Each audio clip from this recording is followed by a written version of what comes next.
All right, cool. We're recording. How you doing, Sean? Hey, how you doing, Dave? Hey, I'm doing great, man. Thanks for joining me on the podcast. Absolutely. Thanks for having me, man. Absolutely. So, you go by Gista, right? That's correct. How did that come about? How did that name come about? Tell me about that. Um, Neighborhood thing, man. I'm from New Orleans, Louisiana, 7th Ward to be exact. I was a producer as a young age, very, very young. I'm talking about like 11 years old. Wow. Everybody kind of referred to my beats as gangster. So they want a Gista beat. So we all came up with this thing. I had a couple homeboys. We try to, was kind of formulating some kind of rap thing going on at the time. And I was the Gista. So I just ran with it, man. That's cool. And clearly it stuck and it's now your professional name, correct? Correct, correct. It's been my professional name for over going on 30 years now, man. Wow. So how young were you when you first got introduced to music, and how young were you when you decided that this is what I want to do? I was 11 years old when I got actually younger than that. My uncle, shout out to my uncle Carl Marshall. He's a big blues artist. I had one of them type of uncles that was really, really heavy in the music business, one of them flashy guys. When he came around, it was always exciting to see him.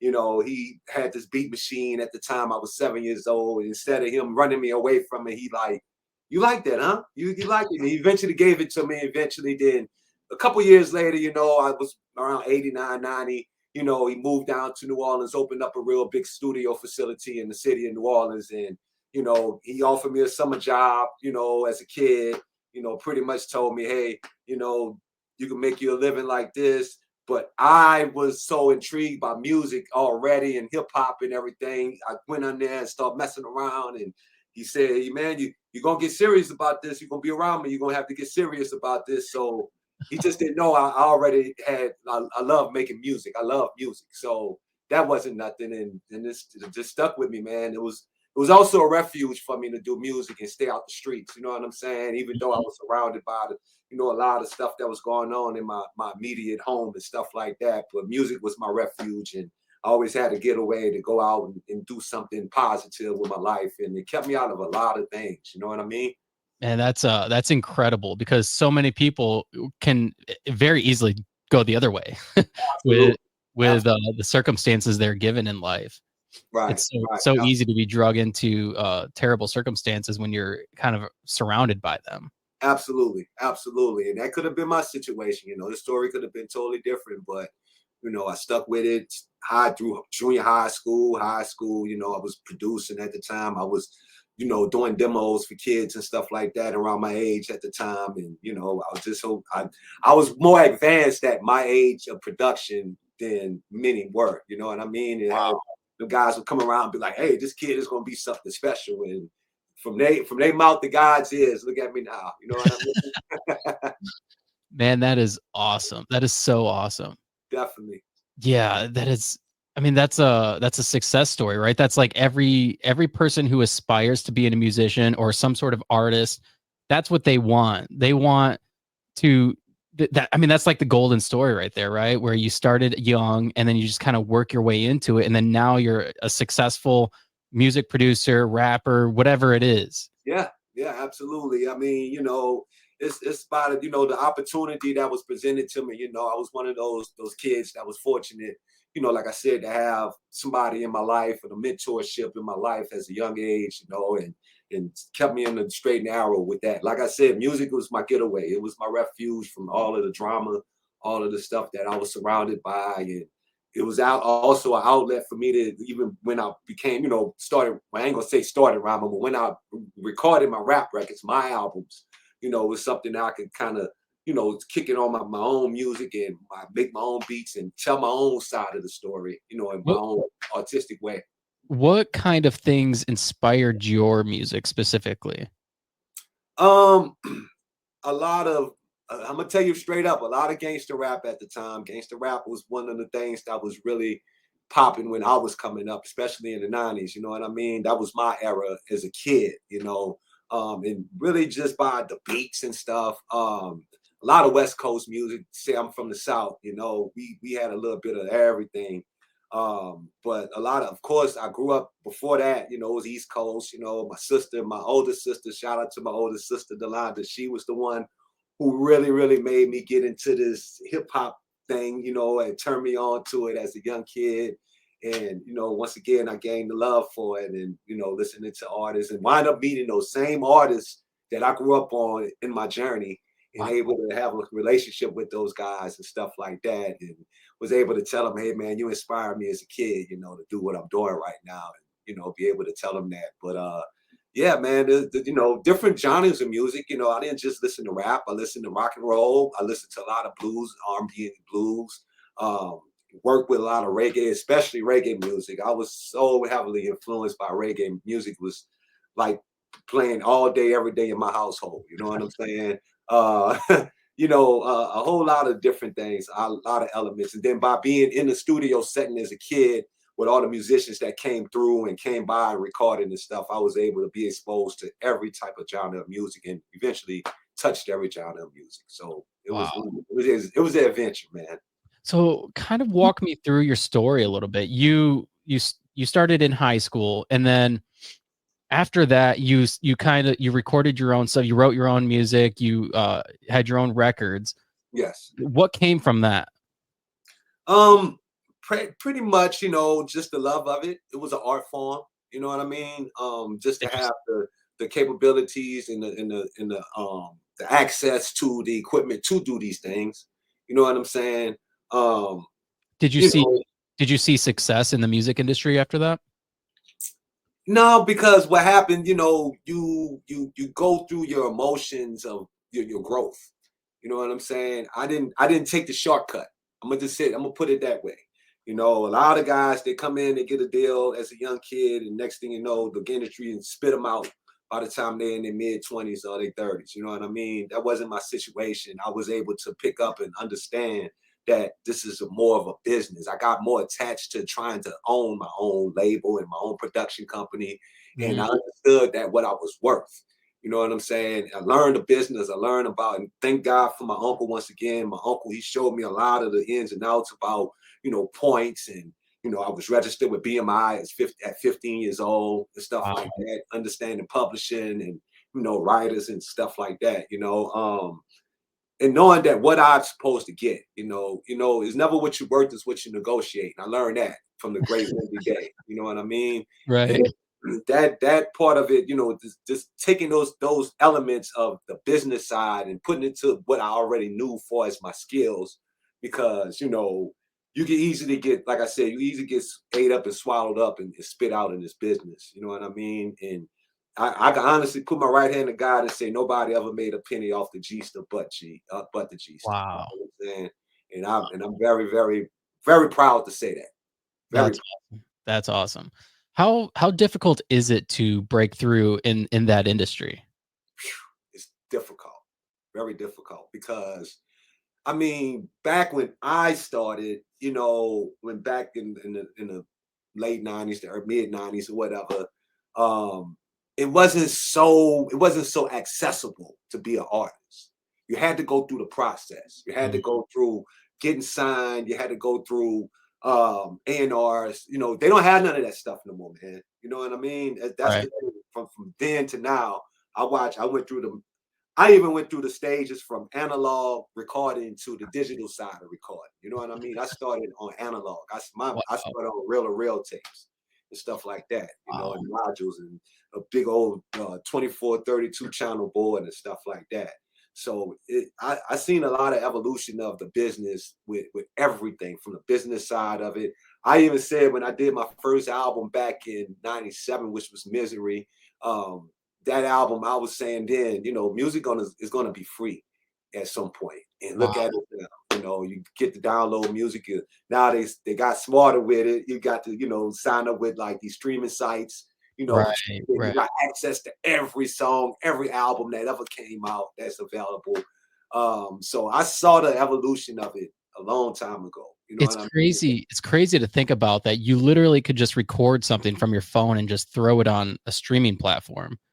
It's like that's how I'm not sure how like fond you are of country music, but that's how that Oliver Anthony guy got discovered just this last year. Oh wow, He really? he recorded his song on an Android phone and then Okay. uploaded to YouTube. That's how it go, man. That's how it is. You know, these phones is they made it very, very easy these days to do what we do. You know what I mean? Like I come from the old school of it, you know what I mean? Even though I am still kind of young, but I come from the old school era of it. And I saw, like I said, I saw the elevation of it. Um, it's something else, man. It made it a lot easier, a whole Oh, I'm lot. sure. I'm sure. Yeah. And I mean, it could be more difficult too, I guess, because like some of those people may not ever break through because you're just, I mean, there's so many people doing it now, Yeah, and it's it's so easy and everybody. accessible for everybody to do. Yes, I kind of envy that a little bit, but I don't. You know what I mean?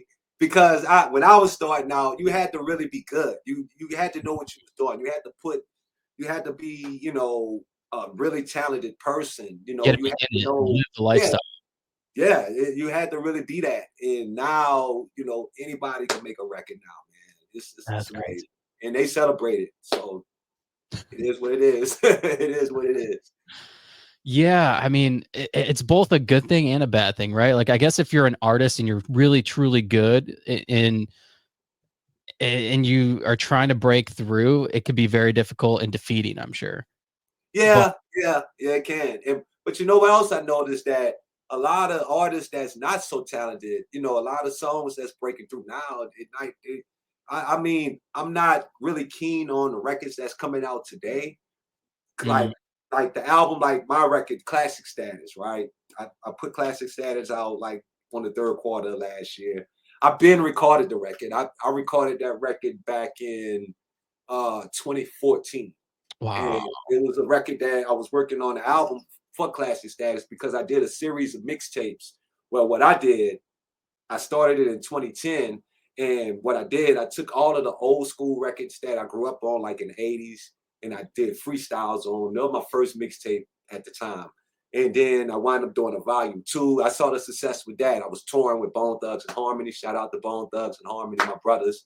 I started going out there putting it out there, performing this stuff, and I started seeing people gravitating to it.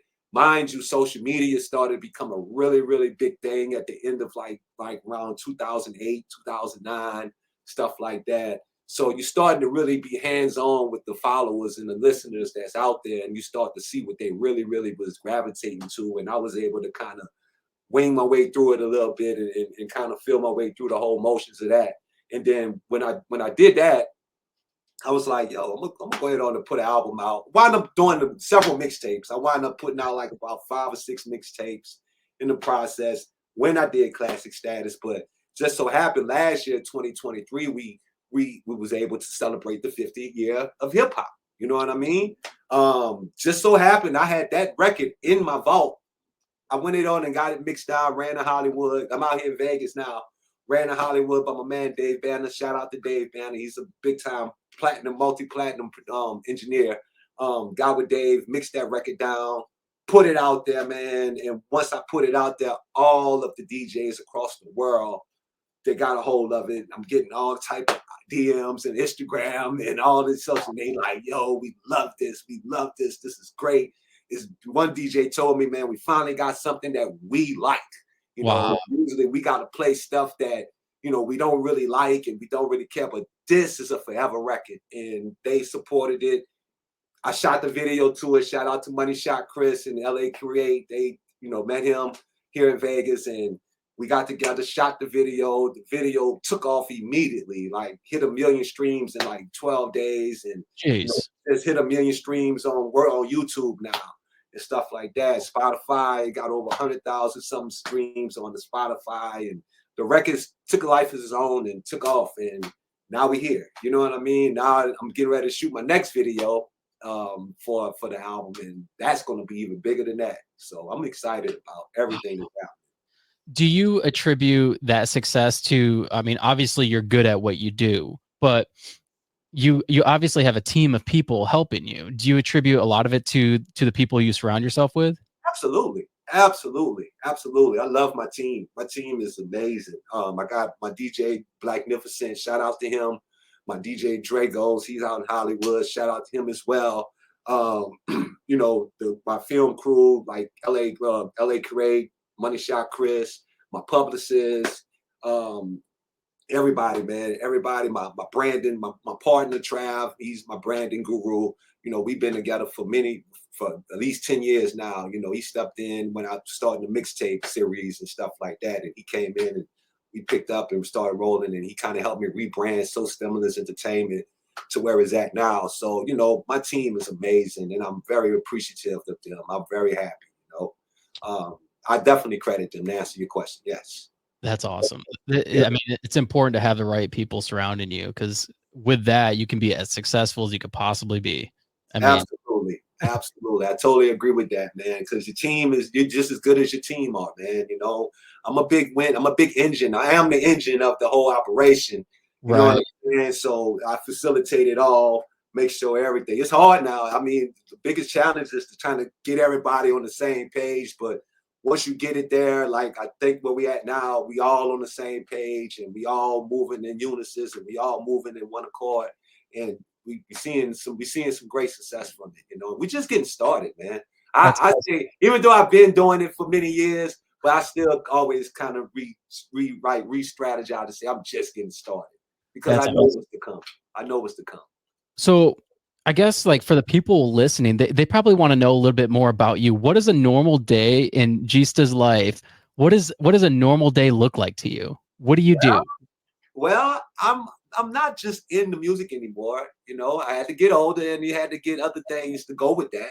That's You know, right. because music is a passion, and it's also primary to me. You know, it's necessary. So I'm always put it first. Everything I do is for this. But I'm also now I've been became a very successful insurance specialist. You know, I'm a producer and an adjuster. Been working with different companies for the last couple years. You know, did very well. You know, in that. And I'm actually entering into my other phase of my technical. I'm getting to the IT world now as a scrum master. You know what I mean? Mhm. So that's something that I'm doing right now as we speak. I'm making that transition as you speak. So my day-to-day activities is business, operating, facilitating projects and IT projects and stuff like that, insurance projects, whatever it is. And then the music, facilitating what's going on with the music, contacting promoters and, talking to my team and, you know, definitely on one-on-one basis with my publicist. And she's doing an amazing job keeping me going with doing these different appearances and interviews and stuff like that. So just facilitating pretty much. That's my day-to-day object. And then I'm in my studio right now, um in my studio working on music. Gotta keep the music coming. What keeps you inspired? I mean, what keeps you going? I mean, because it's so easy to get burned out, especially when you got so many different projects going. And how do you keep going? What inspires you day to day? um well, I mean, what inspires me is that I have people that's looking up to me. I have a lot of people that's leaning on me for inspiration. At that, if long as I'm inspiring them, they inspire me. You know what I'm Mhm. saying? My audience, my fans, my peers, my community, my hometown, my team. Just long as I'm able to be able to do what I'm doing and inspire somebody else that they could do just as good, that what keeps me going. I just want to be. I think the highest thing to life is to be inspiration, to inspire. That's the Mhm. highest. That's one of the highest things you could do in life is be inspiration and inspire somebody to do something. That's because it's a lot of challenges and challenges do beat you up. You know what I mean? But I'm a fighter. I'm more of a I think of it more like an athlete. You know what I mean? I'm a very competitive person, and I'm always trying to find a way to plan and win. You know what I'm saying? And try to make sure that we achieve and be productive. And having a productive day is what inspires me. Just making things happen. Just the productivity is what inspires me. So, and like I said, just those that's following my footsteps or watching me or that's taking notes and that inspired by what I'm doing, that definitely keeps me going. Definitely. It's so crazy to me to because I know a guy that I work with. his name's Sway Boy. I don't know if you've ever heard of him. That's his it says like stage name. He's his rapper name, whatever. Um, but we work on an assembly line at General Motors, and during like an hour or 2 hour session, like while we're working, he'll just be writing lyrics, and then by the end of that 2 hours, he has a whole song. That's dope. He's great, like I think we all have been through that, man. My closest friend, my brother Wesley, shout out to Wes. I remember we was working in a mailroom in New Orleans, and I rode around right in front of him with no beat or nothing. Because usually I have the beat already made, but I wrote this story about this kid and this life that he was living coming up, and I wound up writing it on paper. And one day I wound up recording it. I put the track to it and recorded it, and I let him hear it. And he was like, "Did you write that in front of me at work?" You know, like, yeah. It was like, damn. So he knew I was the truth then when I did that. But yeah, it happens that way because when you're inspired, man, and you in a creative zone, it hits you. I'll be in my bed sometime, man, and something hit me. Like I did this one record that I be getting ready to shoot the video for I win. I came up with them lyrics laying down in the middle of the night in my bed. The TV was off. My wife was next to me. I'm just laying in the bed, throwing these lyrics in my head. So when I got up the next day and got in here and got in the studio, I was able to attack it. And man, it came out to be a smash. wow. Yes. Wow. I'm excited about this record. I am so excited about it. What's the name of the record? The latest record? The latest record that we get ready to shoot the video for is called I Win. I Win. And what inspired that? Just challenges, saying that I'm going to win. You know, What kind of first challenge? of all, I put the track down first. Let me say this: I produced the track, and I have been sitting on this track for a couple, maybe 3 years or so, like that. I just never got around to get on it, but I always kind of knew what direction I was going to go with it. Far as you know, the rhyme scheme and the caterings of the rhyme, but when I really sat down, it's you know, and I don't write these rhymes on paper. It just comes to me. I just get in front of my mic and just let it go. So when it came to me, it just flowed out and it kind of gave me the direction of the subject where I need to go. And basically, it's talking about all the adversities and all of the challenges that I overcame. You know what I'm saying? And once again, to inspire those that's dealing with the same thing, that the challenges that I dealt with along my journey, that they can win too. You know what I mean? So it's more of an inspiring record. Even though we're going to shoot it on a really Las Vegas strip with the flashy, the nightlife in Las Vegas, it's going to be one of them type of videos. But the whole message to this song is that if I win, you can win, and we win. You know what I'm saying? And we could overcome anything that we can and any challenge that we put our mind to if we just make sure that we stay grounded and be true to ourselves and know who we are and pull from that. And then you'll win. I'm a living proof of it. You know what I mean? Dude, I love that. I love that. And that's such an important message to a lot of people, especially young people today. Oh, Because yeah. I mean, you look at like, I mean, depression and anxiety and all that's like through the roof, like way more than probably ever before. Absolutely. And Absolutely. young, I've been there. I've been there, man. I've been there. it's easy to be there. Just for that, just what you said, I've been through those different channels. I've been down that rabbit hole of depression and not sure about if I wanted to live to see the next day, and you know, taking a shot at, you know, trying to do something to myself and all of this kind of stuff. You know what I mean? We this is the type of stuff that I pull from within myself. You know what I mean? I'm not ashamed to talk about it. I'm not ashamed to tell nobody, yeah, I was facing suicidal thoughts at one point, contemplating suicide. I'm not afraid to talk about that because now I'm in this space. I'm much stronger to say, hey, you could get through this. And this is how it works. Everybody got their own different path. Everybody got their own different way of addressing it, but it can't be done. You know what I mean? And I get inspired when I see people come out of their dark spaces because it's life. You know what I mean? It's definitely life. Yeah, and then when you're strong enough to share your experiences, and that's so meaningful to other people Absolutely. to hear that, especially somebody like yourself who is such a big figure. You know, when somebody hears you say that, they're like, "Oh, wow. Like, Right. Right. I can do it too." I don't think you have that in hip hop right now. You know what I mean? You don't have it. The ones that we did have that said that, they took them away from us. You know, Tupac Shakur, Nipsey Hussle, you know, and so many other great brothers that came and went before us, you know. How is it possible that Tupac had so many awesome songs and he died in his 20s? You know what? I'm gonna tell you something about Tupac Shakur. My journey had me cross paths with his family in Wow. Atlanta, Georgia, when I lived in Atlanta. I was able to work on one of his projects um, with his mother. God bless Afeni Shakur forever. She was a beautiful, beautiful person, a magnificent woman, strong woman. So I could see where Pac pulled from her. You know what I mean? And I'm good with his like his cousins and his auntie, Aunt Gloria. Shout out to all of them. That's like they embrace me like family. You know what I mean? So I could kind of the energies in the universe always connects in some type of way.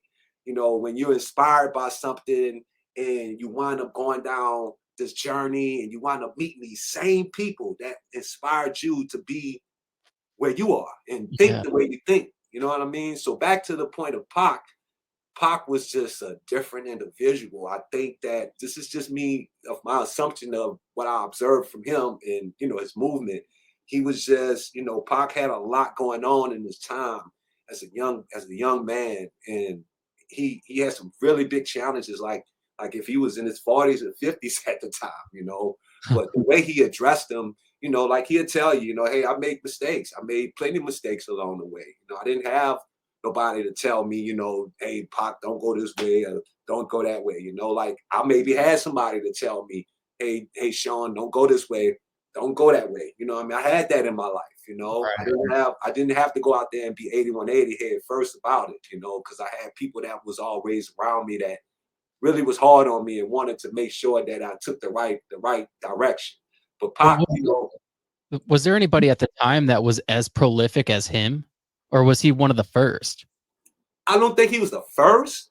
I think Pac came in the midst of Chuck D, Ice Cube, X Clan, you know, all of these great philosophers. Well, there's so many more that I can't, you know, think about at the top of my head. But But it's so big was he that like the most prolific for his generation? I think so. And for his generation, yes, absolutely, absolutely, he was. And then the generation after that, I think, was Nipsey Hussle. Okay. I think Nipsey Hussle was the generation after that. You know, What was it like to meet his mom? amazing. She showed me so much love. I can remember it like yesterday. She saw me. It was like, "You a Gista? Is you Gista? That shit hot. That shit hot." Because she was talking about the record that I worked on the album that we did, The Rose that Griffin Concrete Part Two. Um, she was a magnificent soul, man. And then the second time, the second time I talked to her, my homeboy Marcus, he's in Atlanta. You know, shout out to Marcus. He was one of her messengers. He called me one day from the center because I live right across the street in Atlanta from the Tupac Amaru Shakur Performing Arts Center in Wow. Stone Mountain. And you know, he called me one day. He was sitting next to it, and he gave her the phone, and she was like, "Hey, geez, I got something for you. I'm gonna send something for you." And then she sent me some weed. So I was like, that was a blessing, you know, just anything, any type of blessing that she gave, any inspiring words, any type of good energy, a smile, that blessed me with her. You know what I mean? So she was Yeah. good. She was good. She was What an good. opportunity of a lifetime. That's so cool. Yeah, man. I met Notori. I met Violetta Wallace too one night. You know, met her at the Fat Burger in Georgia in Atlanta when the Biggie album, the Biggie Duets album, Bone was a part of it at the time. You know, me and Bone Thugs was really, me and Lazy Bone was like brothers. So shout out to Lazy Bone, man.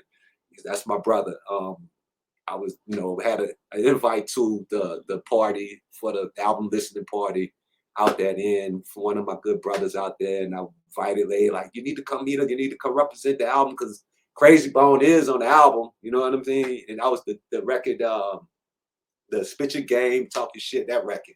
Okay. That record was on that album. So I was like, yo, you got to come out. So he came out and we all hang out with her, had a chance to kick it with her, take pictures and stuff. Mind you, social media wasn't around at this time. You know what I mean? So this was all before social media.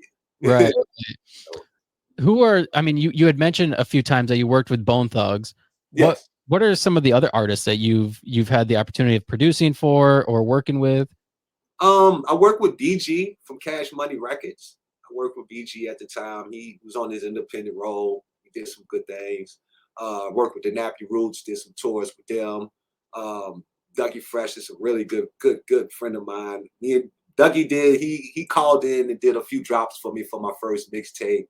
You know, um, I work with a lot of blues artists. I work with a lot of local artists in New Orleans. MCL is one of the artists that I work. He was out of my neighborhood at the time. You know, he's actually from my neighborhood. He was one of our biggest rappers at the time from our era in our neighborhood that represented the 7th Ward, the Hardheads. And I was able to work with him. The record that I did with him, it turned out to be one of his biggest records that came out, you know, and I was young. I was 15 years old when I did that one. Wow, man, so many more. I did a lot of outside stuff with a lot of other artists outside of rap. You know, Okay. we worked with Mariah Carey, with Bone, Vaughn, you know, Twista, you know, Frankie J. I'm just kind of off the top of my head. So many people that we work with, man. That's A so lot. cool. Yes. That is so cool. I mean, you talk about like motivation and like the reason to keep going, but when you get the opportunity to rub shoulders with some of the best people in the industry, that's Yeah. got to be like such a great inspiration to want to just keep going and do Absolutely. your thing. Absolutely. Yes. Hey, man, I met them all. I met LL, Big Daddy Kane. You know, like I said, me and Dougie go back. You know, Chuck D had a very special encounter with him. Shout out to Chuck D from Public Enemy. I will see you again, Chuck. I should have got his phone number and kept in touch with him, but you know, always the stars line up as always. You know, Oh I'm yeah. working on this other album that I have in the wing right now. It's called The Insurrection. January 6th. And I started this album back when it happened back in 2022, something like that. Yeah. I started this album. A lot of people at the time was scared to even work with me on the album. I was putting Really? it together, but yeah, they were scared. It was like, I don't Why? want to. I guess they felt like they didn't know the direction I was going with it. They really didn't. But I think that the album was, you know, it wasn't bashing about no left wingers or right wingers or anything like that. It was really about bringing everybody together. You know, just like the right wingers, they went in there and they did what they did. They overthrew the government and they stood up for what I they tried. believed in. You know, guess what? We just need to think about that, but we need to think about that as humankind, as human dignity. Like I think that if we overthrew the things that we didn't agree with our human dignity, then what would it be like? You know, and that's from black people, Caucasians, Asians, Hispanics, everybody, the whole world. Yeah. Everybody need to understand each other and understand each other's strengths and understand each other's weaknesses and come together and we overthrow the things that we don't agree with. I think that's such an important thought because we get like stuck in these like echo chambers of like what right and left. Like it's funny because I have an American flag and an AR-15 behind me, so it makes me look like I'm extreme right wing, but I'm not. It's a whiskey decanter. So yeah, but you know, we get stuck in these echo chambers of like right and left and what's right and what's wrong and you're right and I'm wrong or I'm right and you're wrong. right, And we don't sit there and think about like the whole January 6th thing. We don't think about like what took place as a culture that got us to that moment. right. That's And good. how can we avoid that? You know? Well, you know what? It's been done now. It was a statement that was made. That's how I look at it. You know, I feel like it was a statement that was made, whether it went down in the most righteous way or not. You know, it was a statement that was made. I think that Well, what I'm getting at though is like sure there was a statement that was made, but there was a mindset that was already set right. prior to that, right? Because there was people that agreed to go there. Yeah, it was And riding with the president at the time. You know what I mean? The president is really, you know, I'm going to say he incited it, but he really just like you know he saw what he knew what was going on. You know what I mean? A lot of people they feel like you know Donald Trump was this type of president, Donald Trump was that type of president. You know, I saw at the time it was amazing with him. It was amazing with that guy in the seat because when every time something came on the news and every time he addressed the media, you had to watch it. He had your attention. You know what I mean? He had your undivided attention, whether you walked away saying from this guy's an asshole or Right. he's right. You know what I mean? You Right. know, there was a lot going on. But I also say this too, in our culture, in our community, we had a lot going on as well. You know, we had a lot of police brutality, a lot of killings and stuff that was being publicized and unjustified, you know. So it was the temperature was really hot at the Yeah. time when That's Trump also a very good point because we were just coming out of COVID, correct? that no, we're actually going into it. We were actually we Yeah. were dab in it. You know what I mean? When especially when January 6th happened, it was already out there. You know what So I we mean? had the lockdowns and everything. So everybody was just pent up. Like everybody was already revving at like 90, 90, you It know. was bad, So man. It was crazy, man. That was it was something a else. crazy year. Yes, it definitely was. But like I said, you know, I learned a lot from it. All you could do is just sit back and just soak it all in and study it and analyze it to see, you know, what is the logic in all of this. You know what I'm Right. saying? And that's what I did. That's why I decided to do the records for this. I wanted to, first of all, I did it for a few reasons. Number one, at the time, I saw what was happening in hip hop, right? And my whole thing, and let me just say this, Dave, my whole thing with everything that I do is for the cause and it's for the purpose of hip hop. It's in the name of hip hop. Everything that I do, because that's my code. That's my thing right there. You know what I mean? Right.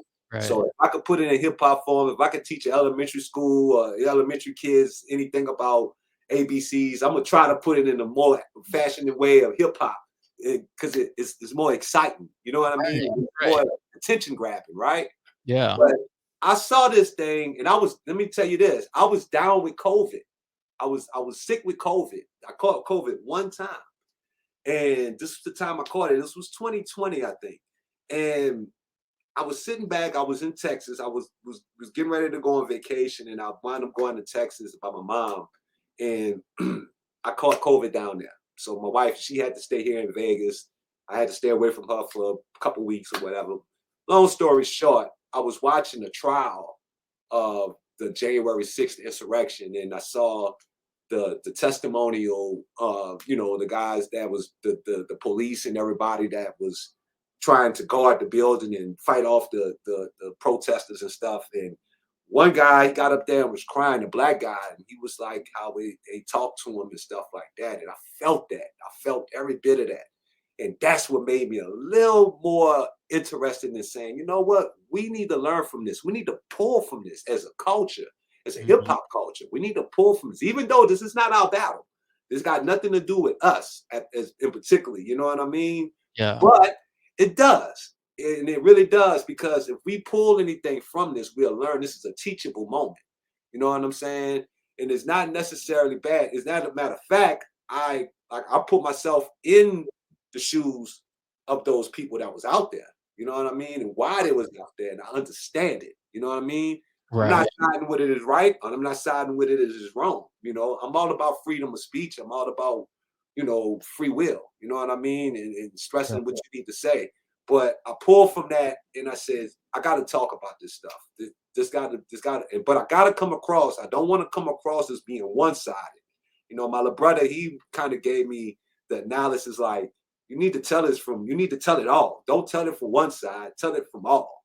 And when we said that, I said, you know what? My biggest thing to do is bring everybody together. We need to put everybody together. We all need to come together as human beings. You know, you and my brother, you know, we all bleed the same. You know, we all breathe the Right. same gut. You know, we got different cultures, we got different ways that we all come up. But in actuality, you bust it down, it's all the same. You know what I mean? We all got different brackets, different financial brackets we come through, middle class, lower class, poverty, you know, rich. You know, we Yeah. all got these things that we have, but there's something in common with all of us, and that's we all human beings. You know what I mean? And that's what I want to stress on this album. It's more like bringing the world together. It's gonna be a hell of a task. It's a wishful thinking moment to me when I think about it, because I don't know how far I'm going to get with this, but How I'm willing to take the risk. how are you because with something so divisive, as like the January 6th thing, how do you plan on bringing everybody together from both sides to kind of like unite, I guess, essentially in a song? That's a good question. I'm still searching for the answer for that. And but the thing is, I can tell you why I'm the starting point. The starting point is addressing all of these issues that we deal with as human beings. We all know that all governments across the world got their thumbs on us, on our backs. You know what I'm saying? Yep. You know, we all know that we all love free will. You know, we all know that we got criminals, crooks, in politicians, in politics. We know that.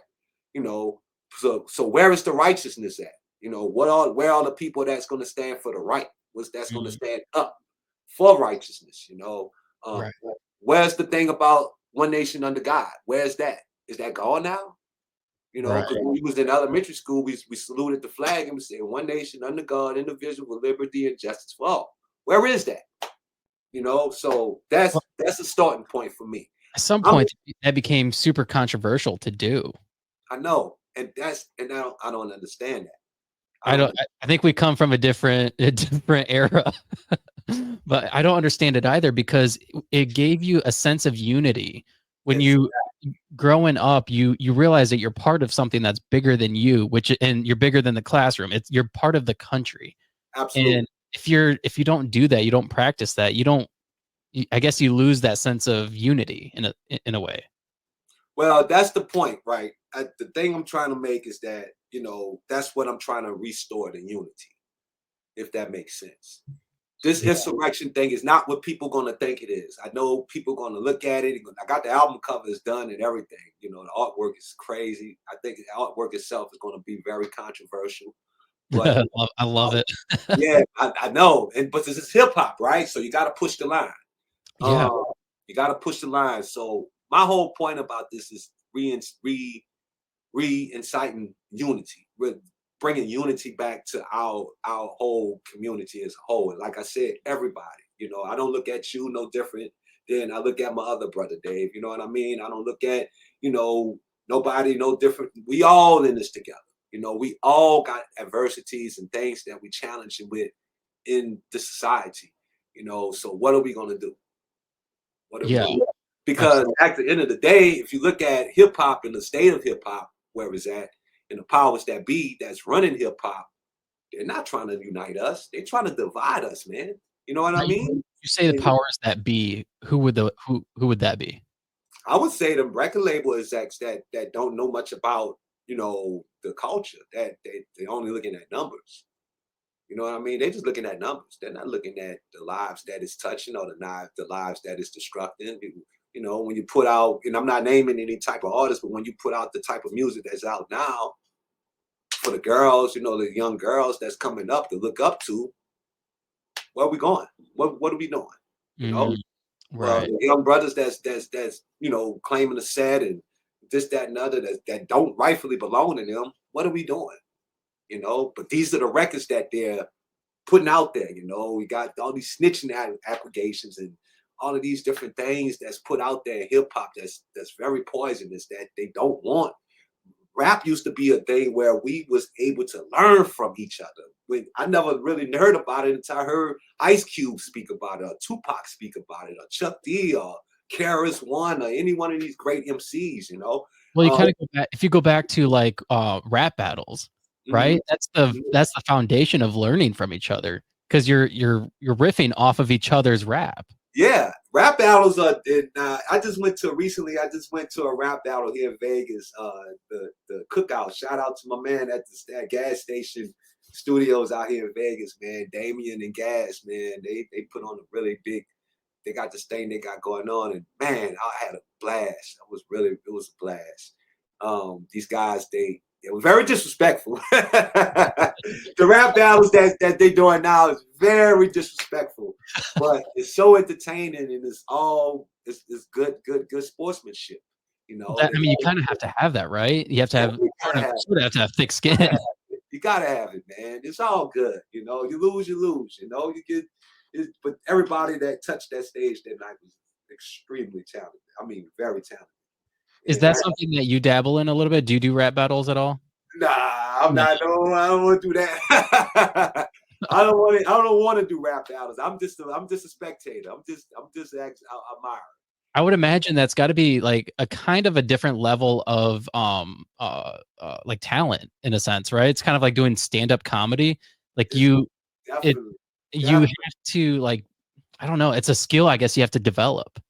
You know what? I learned that night too, because it's like sequences. They build it up to make their points and stuff like that. They punchlines. It's amazing. I learned so much that night with them That's guys. crazy.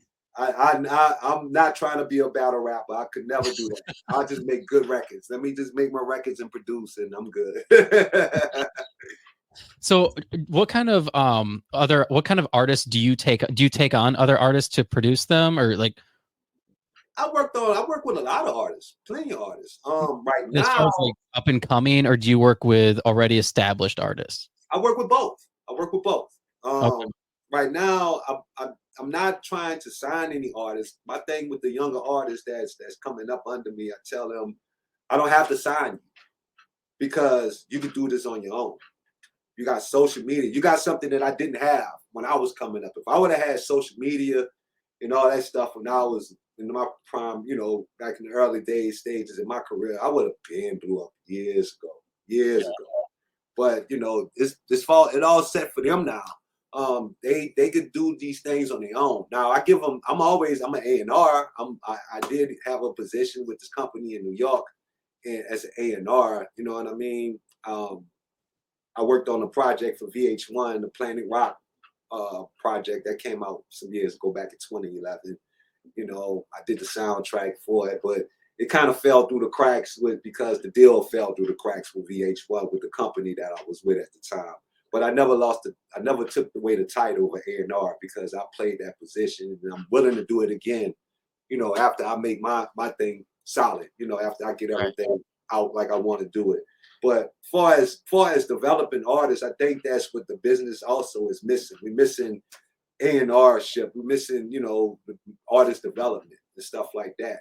Because back in the time when I was coming up, that's what it was all about. You know what I'm saying? It was all about artist development. We don't have that anymore in hip hop. Right. Everybody just kind of getting in.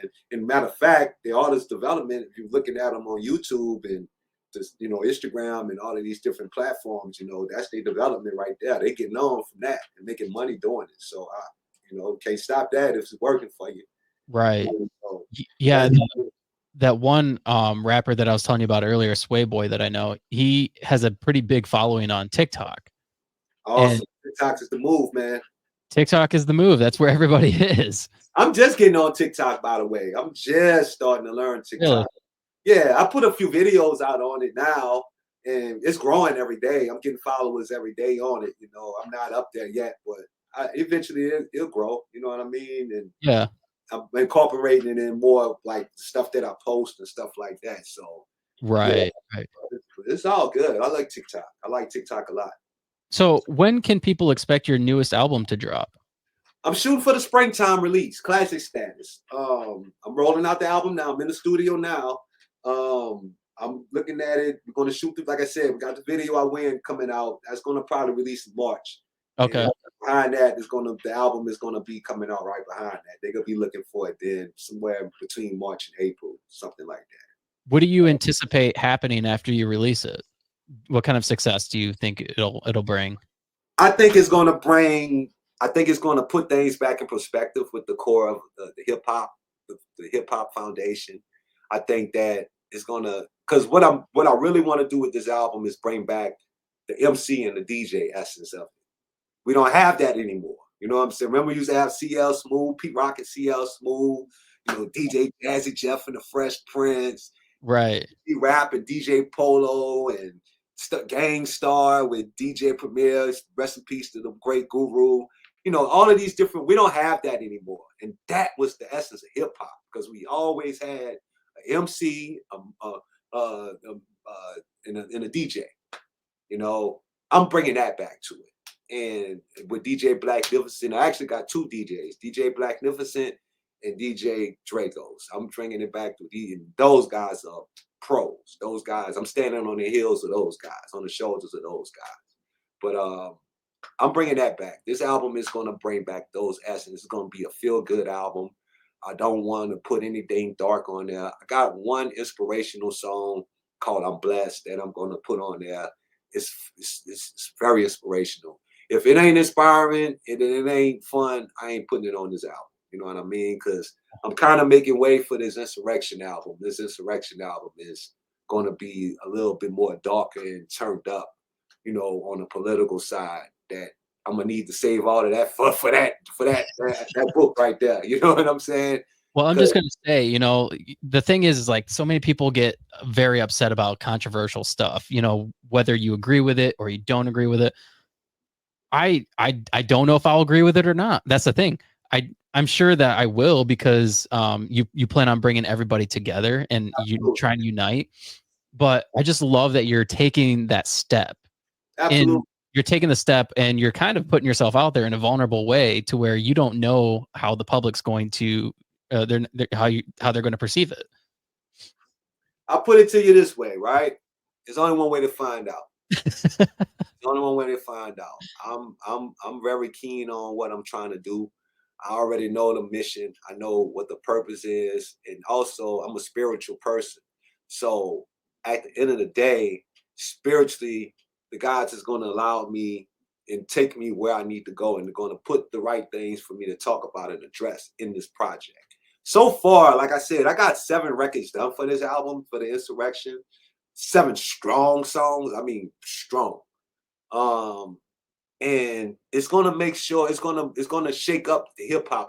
I'm doing all this for hip hop, all in the name of hip hop. Honestly, there's no political. I'm not trying to make no political statement. I'm not trying to do none of that. It's all for hip hop, all for hip hop. Now, politically in hip hop, I'm doing it for that, but not far as the Democrats and the Republicans. Right. I don't want to get into that. That's not. You're not stating your political ideologies. You're talking about a subject. I'm talking about a subject, and then the whole aim is to bring everybody together and bring awareness to where we need to be is a culture. Right. It's all for hip hop. It's all for hip hop. And I think once this album is done and the first couple songs be perceived, I think people. I leaked one song. I got one song that's leaked off of it right now called Left Wing, Right Wing. It's being very diplomatic. Very diplomatic. It's not taking one side, it's not taking the other side. It's all in between. And it's just bringing awareness to it. You know what I mean? And you know, the response I got from it is pretty good. It's pretty good. It's positive response. People are down with it. You know, they love it. You know, and it's strong. It's very strong. The production is strong. The message is strong, and it ain't nobody talking about this stuff right now. So I kind of like, I'm the artist and the producer. When I'm in artist form, I like to go the direction ain't nobody at right now. So if I'm over here in that corner over there, and everybody that way, and they try to get to the middle, I'll get to the middle before them. You know what I'm saying? Because everybody else running behind something, and that's the way to be. Yeah. So I'm always trying to do the opposite. You know? Now, do you perform publicly at all? Oh yeah, absolutely. I've been toured and everything. I haven't done anything in a while because I actually kind of stepped away from everything for a minute to pursue my other careers and focus on my other careers. But recently, you know, like I said, I've kind of been itching to get back in it with that. I was going to do the Insurrection to come back, but I found out that people were scared to touch it. So I was like, you know what?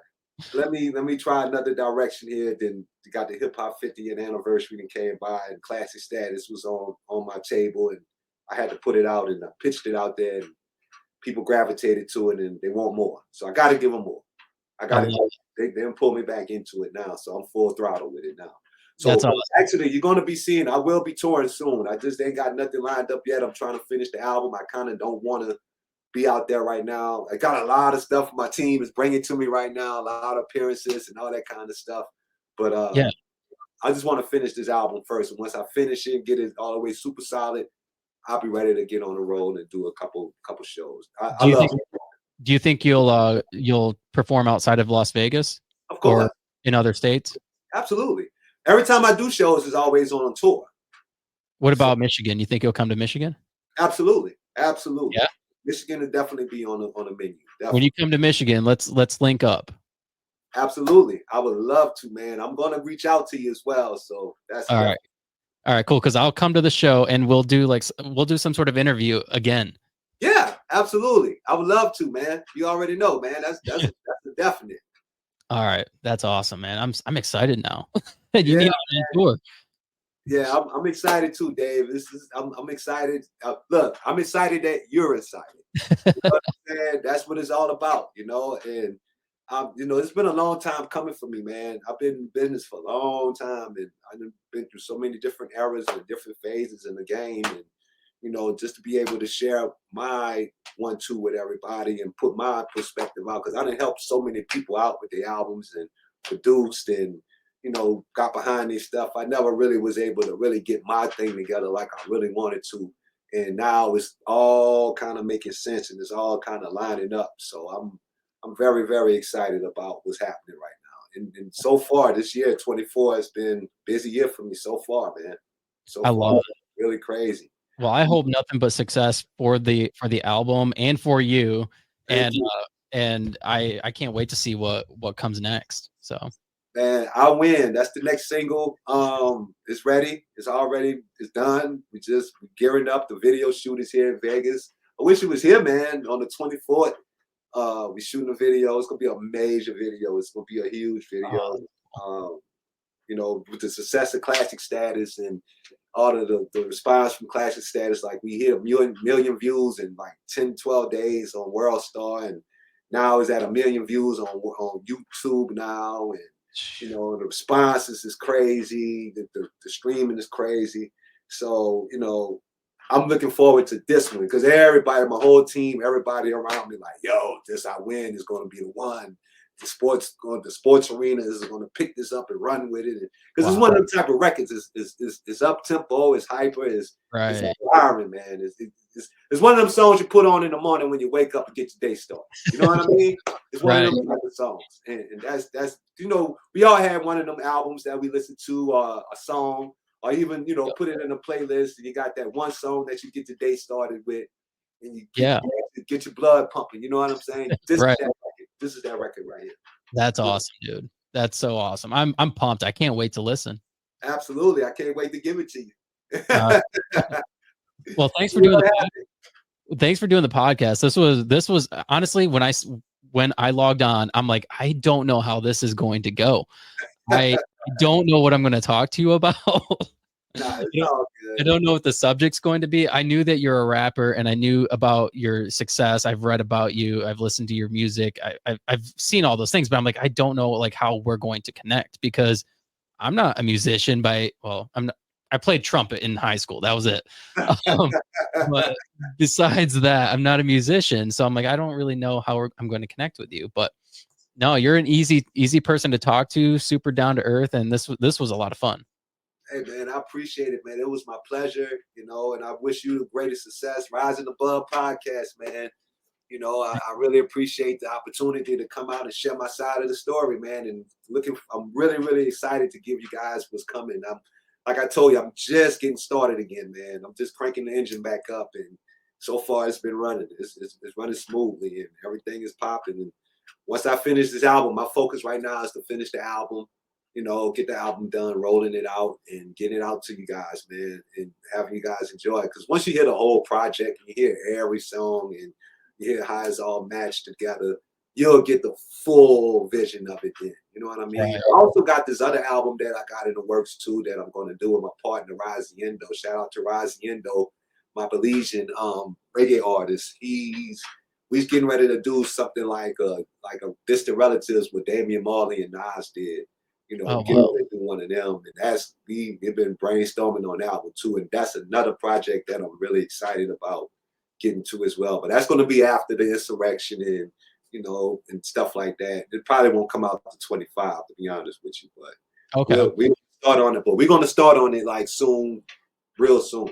I'm kind of like in the phase where I want to get all of these albums and these songs done ahead of time. So when I pitch them out there, I can just run behind them. Right. I mean?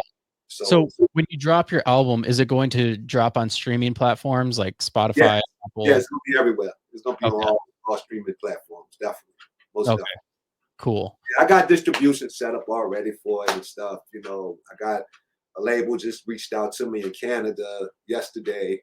You know, I got my lawyers looking over the contracts and stuff like that. So there is a big possibility that, you know, we may get picked up by another major entity to kind of give us the machine that we really need. But I'm more an independent kick. I'm very independent. I love being independent. I love owning all of my stuff. I love having my own, you know, scheduling. I ain't got nobody like telling me, hey, you got to get this album done at this time. No. I'm a perfectionist. So let me take the time and get it right.